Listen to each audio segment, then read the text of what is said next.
फिर भी भारत को सोने की चिड़िया कहा गया। आज Chinese economy world second largest economy बन गई है। यूनाइटेड स्टेट्स एक रिच कंट्री होते हुए भी वहां गरीबी है। भारत के प्रोडक्शंस को ब्रिटिशर्स ने कमजोर कर दिया, जिस कारण भारत की इकोनॉमी जो 1950s तक ग्लोबल इकोनॉमी का 25% थी, वो 1947 तक आते आते सिर्फ 3% रह गई थी।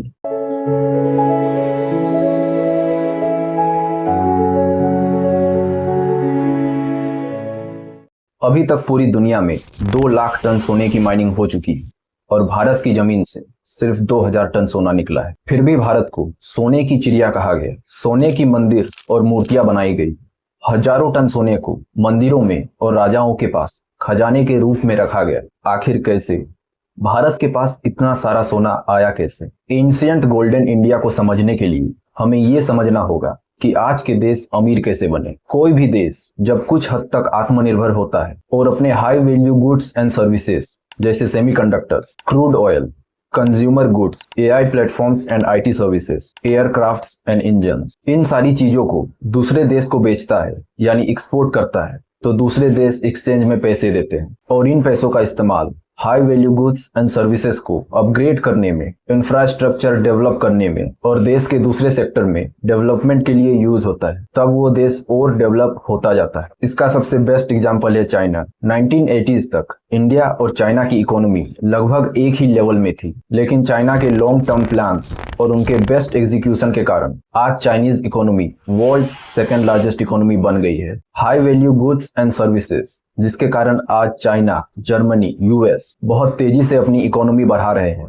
और डेवलपमेंट कर रहे हैं। यही high value goods and services पहले एंशिएंट इंडिया के पास हुआ करते थे। इस टॉपिक को थोड़ा और अच्छे से समझते हैं। High value goods and services का मतलब है ऐसी वस्तुएं और सेवाएं जिसकी दूसरे देशों को जरूरत हो, जिसकी ग्लोबल डिमांड हो और जिसे आसानी से दूसरे देश बना ना पाए। आज के टाइम में semiconductors, aircrafts and engines, data and AI, software and IT services, ये सभी high value goods and services के एग्जाम्पल हैं। 19th सेंचुरी में जब इंडस्ट्रियल रेवोल्यूशन का दौर आया था, तब हाई वैल्यू गुड्स थे coal and iron, steel and machines, railways and ships and mass produced textiles. और हाई वैल्यू सर्विसेज थी मैन्युफैक्चरिंग, इंजीनियरिंग एंड ट्रांसपोर्ट। ये सारी चीजें हाई वैल्यू इसलिए थी क्योंकि इन सारी चीजों की मदद से प्रोडक्शन 15 to 100x बढ़ गया था। ब्रिटेन, यूएस, जर्मनी जैसे देशों में फैक्ट्रीज और मशीन्स बढ़ती चली गई। फैक्ट्रीज में अब बहुत सारी चीजें मास प्रोड्यूस होने लगी थी। 19th सेंचुरी से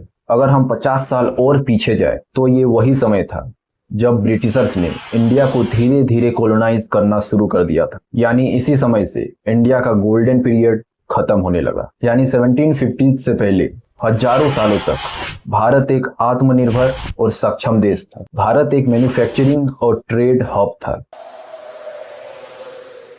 इंडस वैली सिविलाइजेशन से लेके मुगल एरा तक, यानी 2500 बिफोर क्राइस्ट एरा से लेके 1750s तक दुनिया के हाई वैल्यू गुड्स जैसे बेस्ट क्वालिटी के कॉटन एंड सिल्क के कपड़े, अलग अलग तरह के मसाले और वुड्स स्टील से बने बेस्ट तलवार, साथ ही रॉयल वेल्थ का सिंबल जेम्स एंड पर्ल्स, ये सारे हाई वैल्यू गुड्स को सिर्फ भारत ही बनाता था। साथ ही भारत के पास हाई वैल्यू सर्विसेज भी थी, जैसे knowledge of mathematics, astronomy and calendars, Ayurveda and surgery, ship building and trade finance. ये जो भारत के पास हाई वैल्यू गुड्स थी, इनकी ग्लोबली बहुत ही हाई डिमांड थी। उस टाइम दूसरी कंट्रीज इतने हाई क्वालिटी के प्रोडक्ट्स नहीं बना पा रहे थे, इसलिए इंडिया इन सारे हाई क्वालिटी प्रोडक्ट्स को मिडिल ईस्ट, यूरोप और चाइना एक्सपोर्ट करता था। एक्सचेंज में भारत के पास सिल्वर और गोल्ड आता था। भारत में एंशिएंट टाइम में 90% गांव और 10% शहर थे और ये सारे गांव सेल्फ सफिशिएंट मतलब आत्मनिर्भर थे। इनमें खेती करके आवश्यकता से अधिक अनाज उगाए जाते थे, खुद के कपड़े और हथियार बनाए जाते थे।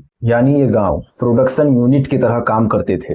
Clothes, foods, tools, handicrafts, spices, इन सबको गांवों में लोगों द्वारा अपने हाथों से कुशलता पूर्वक ह्यूज स्केल्स में बनाया जाता था और फिर भारत इन गुड्स को एक्सपोर्ट करके गोल्ड और सिल्वर एक्सचेंज में लेता था और ये सारा गोल्ड भारत में जमा होता रहा, क्योंकि भारत को उस समय दूसरे देशों के गुड्स की जरूरत ना के बराबर थी। इसलिए जितनी भी बार भारत में गोल्ड आया, भारतीय संस्कृति के अनुसार भारतीय लोगों ने और राजाओं ने सभी गोल्ड कॉइन्स को पिघलाकर सोने के मंदिर, मूर्तियां, मुकुट और गहने बनाए। राजाओं ने अपने खजानों को सोने से भर दिया, मंदिरों में सोने को खजाने के रूप में छिपा दिया गया। इस तरह भारत को एक और नाम दिया गया, सोने की चिड़िया। क्या आत्मनिर्भर भारत के टाइमलाइन में भारत के सभी लोग समृद्ध थे?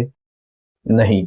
जिस तरह 21st सेंचुरी में यूनाइटेड स्टेट्स एक रिच कंट्री होते हुए भी वहां गरीबी है, कई क्राइम्स होते हैं, रेसिज्म और डिस्क्रिमिनेशन वहां भी एग्जिस्ट करता है। कई लोग वहां अभी भी रिग्रेसिव माइंडसेट के साथ जीते हैं। कई लोगों के पास खुद का घर नहीं है। इसी तरह एंशिएंट इंडिया के लोगों के पास अपने चैलेंजेस और प्रॉब्लम्स थी।